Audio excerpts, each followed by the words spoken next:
बढ़ेंगे खबरों में आगे। पंचकुला के एसीपी विजय कुमार नेहरा ने इस्तीफा दे दिया है। पुलिस उपायुक्त सुरेंद्र पाल सिंह को अपना इस्तीफा उन्होंने सौंपा है। अब ये इस्तीफे का कारण क्या निजी है, देखिए कुछ भी कहना जल्दबाजी है, लेकिन पंचकुला के डीसीपी सुरेंद्र पाल सिंह का हम जिक्र कर रहे हैं। एसीपी विजय कुमार नेहरा ने इस्तीफा दिया और उपायुक्त सुरेंद्र पाल सिंह को उन्होंने अपना इस्तीफा सौंपा है। कारण अभी कुछ भी कहना जल्दबाजी है, ये शुरुआती खबर आई है। इसका कारण क्या रहा, इसके लिए थोड़ा इंतजार करना होगा।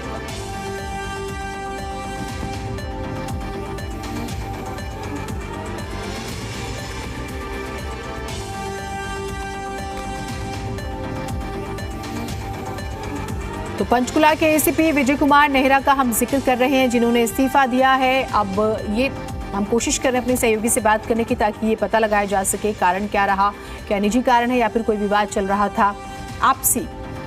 ये थोड़ा सा हमें इंतजार करना होगा, लेकिन जो शुरुआती खबर आ रही है वो हम आपको बता रहे हैं। एसीपी विजय कुमार नेहरा ने इस्तीफा दे दिया है। और अब देखिए, इस्तीफे की खबरें अमूमन हैरान करती है जब वो अचानक से आती हैं, और फिर क्या सब कुछ ठीक नहीं चल रहा था, क्या किसी तरह से तालमेल में कोई कमी थी, कोई मनमुटाव था। और रूटीन जैसा हम कुछ कह नहीं सकते, क्योंकि इस्तीफा कभी कोई रूटीन की प्रक्रिया का हिस्सा होता नहीं है। लेकिन यहाँ पर क्या कारण रहा, ये जानने की हम कोशिश करेंगे अपने सहयोगी से। लेकिन जो शुरुआती खबर आई है वो हम आपको बता रहे हैं। डीसीपी को उन्होंने अपना इस्तीफा सौंपा है। हो सकता है कोई निजी कारण भी हो। विनोद लांबा हमारे साथ, हमारे सहयोगी जुड़े हुए हैं। आप क्या कारण रहा विनोद, कोई निजी कारण था या फिर सब कुछ ठीक नहीं था इंटरनल? देखिए, दो तरह की जो थ्योरी अभी सामने आ रही है। इस्तीफे में रीजन लिखा गया है कि got promoted to the rank of deputy superintendent of police. और पूरा जो रिमॉन है उसमें I have witnessed steady decline in working culture, particularly events of past few days have convinced me that it's almost impossible to work according to the mandate of law and rule. तो काम में अपनी परेशानी को लेकर उन्होंने हवाला दिया है। Many police stations of Panchkula seriously under stress and are going without regular and seasoned SHOs for the past. जो वर्किंग है उसको लेकर कहीं ना कहीं सवाल उठाया है। अब इनसे क्या इस्तीफा मंजूर होता है, क्योंकि डीसीपी कार्यालय को सौंपा गया, अपने इमीडिएट बॉस को सौंपा गया है और उसकी रिसीविंग भी ली गई है। लेकिन एसीपी लेवल के अधिकारी का इस्तीफा डीसीपी खुद एक्सेप्ट नहीं कर सकते और रिलीव नहीं किया जा सकता है। इसको लेकर एसटीएस लेवल के अधिकारी होते हैं, एचपीएस लेवल के, तो कहीं ना कहीं इस पर अभी कल तक चीज साफ हो पाएगी। तमाम तरह का दबाव की बात भी की जा रही है पंचकुला से, जो जानकारी मिल पा रही है। हालांकि वो सूत्रों के मुताबिक है कि सेक्टर 2 पुलिस चौकी में इंचार्ज गुरमेल सिंह को भगाने की मदद और इस तरह के आरोप को लेकर संदिग्ध। वहीं एक थ्योरी ये भी है कि एसीपी विजय कुमार नेहरा जो है, एक जांच की जा रही थी, उसमें बदलाव को दबाव था। तो ये तमाम चीजें अभी अपुष्ट हैं, पुष्टि बाद में हो पाएगी। लेटर में क्या कुछ लिखा गया है, रेजिग्नेशन में क्या लिखा गया है, वर्क अनसेटिस्फैक्शन और तमाम चीजें सामने हैं। अभी एक्सेप्ट होता है नहीं होता है, लेकिन डीसीपी के रीडर को एसीपी विजय कुमार नेहरा ने इस्तीफा दिया, बल्कि रिसीविंग भी ली है। और डीसीपी का इस मामले में अभी तक कोई बयान सामने नहीं आया है। ठीक है, आप रहिए हमारे साथ।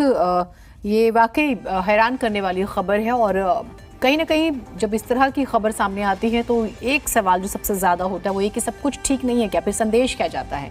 थोड़ा इंतजार करना होगा कुछ भी कहने से पहले।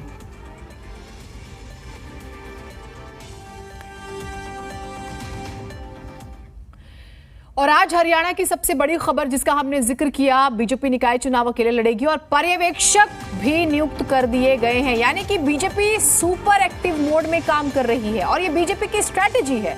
चाहे वो निगम का चुनाव लड़े, वो किसी एक सीट का उपचुनाव लड़े, वो विधानसभा चुनाव लड़े, वो पंचायत चुनाव लड़े, कोई भी चुनाव लड़े, उनकी स्ट्रैटेजी, उनकी तैयारी हमेशा रहती है।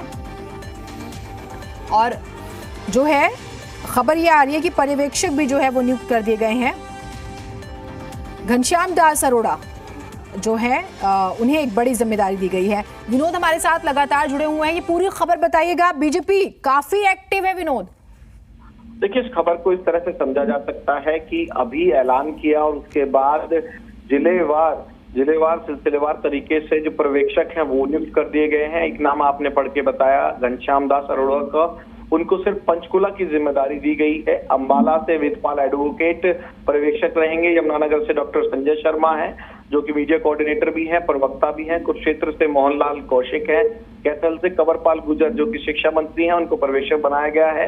कैबिनेट मंत्री मूलचंद शर्मा करनाल के पर्यवेक्षक के तौर पर जिम्मेदारी संभालेंगे। भगवान दास कबीर पंथी पानीपत। सोनीपत में कैप्टन अभिमन्यु सिंह पूर्व वित्त मंत्री हरियाणा सरकार। रोहतक में श्री धूमन सिंह है। जींद में जेपी दलाल, एक और कैबिनेट मंत्री जेपी दलाल जींद की जिम्मेदारी संभालेंगे। मनीष ग्रोवर पूर्व मंत्री फतेहाबाद में रहेंगे। डॉक्टर पवन सैनी संगठन के लिहाज से महत्वपूर्ण व्यक्ति हिसार में जिम्मेदारी संभालेंगे। सिरसा में बनवारी लाल, एक और कैबिनेट मंत्री को जिम्मेदारी। भिवानी में सांसद नायाब सैनी जिम्मेदारी संभालेंगे। दादरी की बात की जाए जीएल शर्मा है।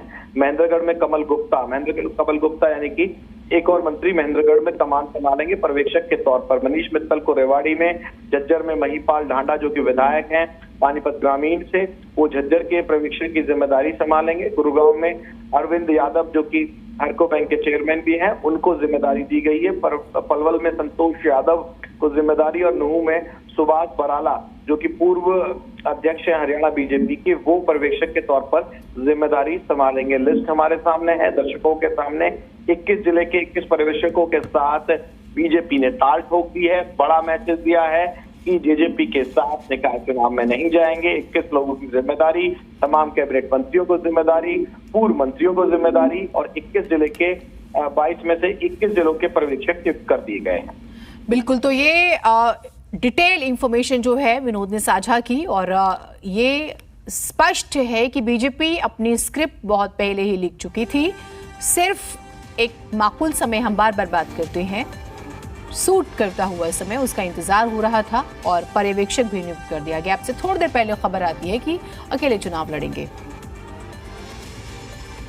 बहुत शुक्रिया आपका तमाम जानकारियों के लिए। तो हरियाणा में राजनीतिक आप ये मान लीजिए बयानबाजियां, उठापटक, तब्दीलियां अब आपको सब नजर आने वाली हैं।